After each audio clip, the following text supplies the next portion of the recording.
Salut, c'est Hugo, j'espère que vous vous portez bien. On est le 4 avril et c'est parti pour un nouveau résumé quotidien concernant le coronavirus. Et l'un des sujets majeurs aujourd'hui, c'est la polémique concernant les tests effectués en France. J'ai eu l'occasion d'en parler à de nombreuses reprises dans ces points quotidiens. L'Organisation mondiale de la santé recommande de dépister, autrement dit donc de tester le plus possible la population afin d'identifier ceux qui ont le coronavirus et ceux qui ne l'ont pas. Le fait de tester massivement pour freiner l'épidémie a fait ses preuves dans de nombreux pays, notamment en Corée du Sud. Le truc, c'est que jusqu'ici, la France a très peu testé et pourtant il semblerait qu'elle avait moyen de tester beaucoup plus et ce depuis presque un mois. Le 15 mars, comme l'explique une enquête du Point que je vous mets en description, 75 laboratoires d'analyse départementaux proposent leur aide au directeur général de la santé, Jérôme Salomon. Ces laboratoires vétérinaires sont cependant totalement capables d'effectuer des tests et ce de façon beaucoup plus massive que les hôpitaux puisqu'ils sont bien équipés pour ça. Concrètement, les 75 réunis, ils sont capables de réaliser de 150 000 à 300 000 tests par semaine qui pourraient s'ajouter aux environ 210 000 tests par semaine que fait la France aujourd'hui. Mais depuis le 15 mars, ces laboratoires départementaux font face au refus du gouvernement qui refuse de les autoriser à pratiquer ces tests. La raison principale avancée, c'est que mobiliser des laboratoires vétérinaires poserait problème dans les normes à respecter, mais pourtant à l'étranger, en Allemagne par exemple, ces laboratoires vétérinaires sont bien mobilisés. Finalement, Olivier Véran, le ministre de la Santé, a annoncé hier soir autoriser les laboratoires départementaux à effectuer des tests, mais certains élus et médecins ont dénoncé une autorisation qui vient tardivement alors que ces laboratoires auraient pu être mobilisés depuis plusieurs semaines. Comme d'habitude, pour retrouver nos sources et davantage d'informations, je vous mets des liens en description. Le bilan en France aujourd'hui, 441 nouveaux morts en hôpital en 24 heures, un total de 7560 décès, dont 2208 dans les EHPAD, c'est-à-dire donc dans les centres médicalisés pour personnes âgées. L'autre actualité que je voulais voir avec vous, c'est la question des vaccins en Afrique. En effet, une vidéo a beaucoup circulé sur les réseaux sociaux cette semaine, un extrait d'une émission sur LCI dans laquelle on entend un médecin, Jean-Paul Mira,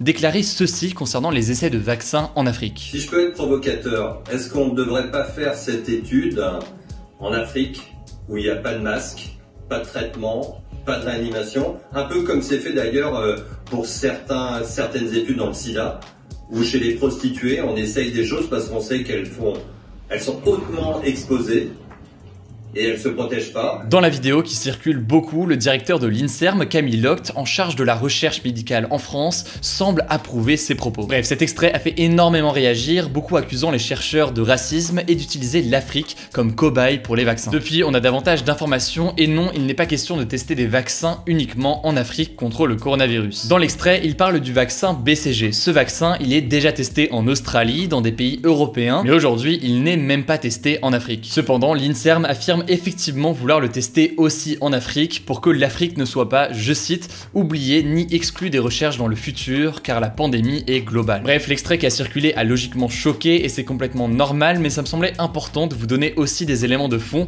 pour comprendre ce qu'il en est réellement des essais de vaccins contre le coronavirus en Afrique. En tout cas, vous le savez, on a beaucoup parlé de la situation en Afrique ces derniers jours sur cette chaîne et on continuera à le faire dans les jours à venir. Comme chaque jour, on fait un point sur le coronavirus dans le reste du monde et je commence avec ce chiffre impressionnant. 3,9 milliards de personnes sont confinées dans le monde, dans près de 90 pays et territoires. Ça correspond à la moitié de la population mondiale. En Chine, ces images impressionnantes, émouvantes, 3 minutes d'hommage aux victimes du coronavirus partout dans le pays. Officiellement, le gouvernement annonce environ 3500 morts, un chiffre sous-estimé selon plusieurs journalistes, et surtout, le pays craint une nouvelle vague de contamination. Je vous en parlais cette semaine. Aux États-Unis, nouveau pire bilan quotidien, près de 1500 morts en 24 heures, pour un total d'environ 7400 décès et l'inquiétude grandit dans l'état de New York. New York est en fait en train de devenir le nouvel épicentre mondial de la pandémie avec 630 décès en 24 heures rien que dans cet état alors que le pic de l'épidémie n'est pas encore atteint. Pour rappel, selon la Maison Blanche, le Covid-19 devrait faire entre 100 000